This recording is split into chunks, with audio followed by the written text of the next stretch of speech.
तो पहली चीज अपने बच्चों को इश्क रसूल सिखा।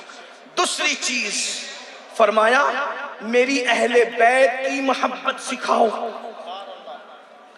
अब जब यहां लोग आते हैं तो कुछ ढीले पड़ते हैं, इश्क रसूल तो ठीक है, लेकिन अहले बैत की मोहब्बत सिखाएंगे तो लोग राज़ी ना हो जाएंगे। मैंने कहा अकल से काम लो। अहले बैत की मोहब्बत ने ना कभी किसी को राज़ी बनाया है ना कभी राज़ी बना सकती है। क्या हमेशा जब भी राज़ियत पनपती है तो सहाबा की दुश्मनी पर पनपती है। वरना मैं आपके सामने ये बात रखूं, सबसे पहले जिसने किसी को राज़ी कहा है वो इमाम ज़ैद है। और किसको कहा है राज़ी? मोहब्बत अहले बैत पर कभी किसी को राज़ी, इसलिए कि जो अहले बैत का मुहिब होगा वो राज़ी हो ही नहीं सकता। सहाबा का दुश्मन राज़ी है।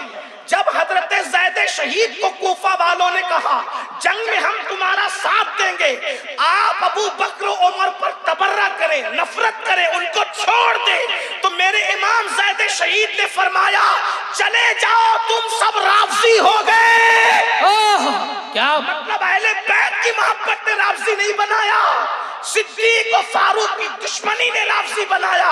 अब अगर हम कौम को राज़ियत से बचाना चाहते हैं तो अहले बैत की मोहब्बत पे पैरा ना बिठाओ, सहाबा की दुश्मनी पर पैरा बिठाओ। लोगों को कहो कि अहले बैत से मोहब्बत करो एहतराम सहाबा के साथ, इसलिए कि सहाबा ने जिस शान से अहले बैत से मोहब्बत की है क्या आज कोई किसी से कर ही नहीं सकता।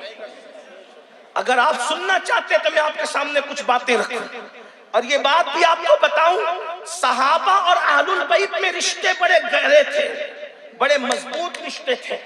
अगर वक्त होता तो मैं अर्ज करता, लेकिन सिर्फ एक बात अर्ज करता। सैयदना इमाम जाफर सादिक छठे इमाम अहलुल बैत के, वो कहते हैं जैसे मैं अपने दादा अली की शफाअत का उम्मीदवार हूं, वैसे मैं अपने नाना अबू बकर सिद्दीक की शफाअत का भी उम्मीदवार हूं। इमाम जाफर सादिक कह रहे हैं। और सिद्दीक अकबर को क्या कहते हैं? नाना। और बड़े बड़े मजे में कहा करते थे कि मौला अली से तो मैं एक ही बार पैदा हुआ हूं, लेकिन अबू बकर सिद्दीक वो हैं जिनसे मैं 2 मरतबा पैदा हुआ हूं। अब आप कहेंगे ये क्या हो गया, एक बार पैदा होना 2 बार पैदा होना? तो वो इमाम जाफर सादिक के भाई इमाम आजम के भी इमाम है। वो इमाम आजम जिनकी शागिर्दी करते उनकी बात समझना। इतना मौला अली से एक बार पैदा होने का मतलब क्या? मौला अली के बेटे इमाम हुसैन के बेटे ज़ैनुल आबिदीन के बेटे इमाम बाकिर के बेटे इमाम जाफर सादिक एक बार पैदा हुए। सिद्दीक अकबर से 2 बार कैसे पैदा हुए? तो सुनो, सिद्दीक अकबर के बेटे मोहम्मद, समझ में आती बात? मोहम्मद के बेटे कासिम, समझ में आती है बात? सिद्दीक अकबर के बेटे मोहम्मद के बेटे कासिम, सिद्दीक अकबर के बेटे अब्दुर्रहमान की बेटी अस्मा का निकाह होता है कासिम के साथ, यानी के सिद्दीक अकबर की पोती और सिद्दीक अकबर का पोता, दोनों का निकाह होता है। इतनी बात समझ में आ गई? बात आगे बढ़ाओ। कासिम इब्ने मोहम्मद इब्ने अबू बकर का निकाह किसके साथ होता है?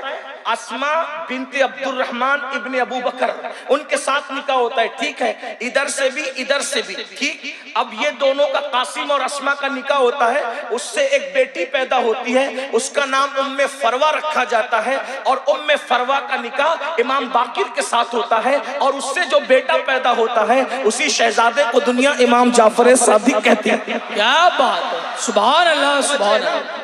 तवज्जो है ना आपकी? तो अब सिद्दीक अकबर कहते हैं मैं तो अबू बकर से 2 बार पैदा हुआ। मतलब क्या कि मैं हजरत उम्मे फरवा का बेटा हूं, इमाम जाफर सादिक उम्मे फरवा का बेटा हूं, और उम्मे फरवा का बाप भी अबू बकर का बेटा है, और उम्मे फरवा की माँ भी अबू बकर सिद्दीक की बेटी है।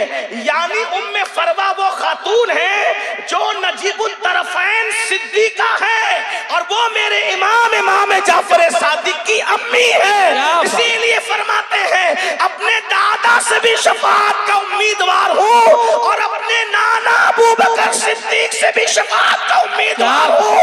राफ़ियत के नशे मन पर बिजली गिरती है, अरे इमाम इमाम जाफर सादिक जिसकी शफाअत तलब करे उसे अफजलुल बशर बादल अंबिया अबू बकर सिद्दीक जिंदाबाद जिंदाबाद। क्या बात, अल्लाह, इसीलिए मेरे इमाम कहते हैं अहले सुन्नत का है बेड़ा, क्या बात, अहले सुन्नत का है बेड़ा पार, असहाबे हुजूर नज्म है और नाव है इतरत रसूलुल्लाह। बहुत इसलिए बरेली के सुन्नी मुसलमानों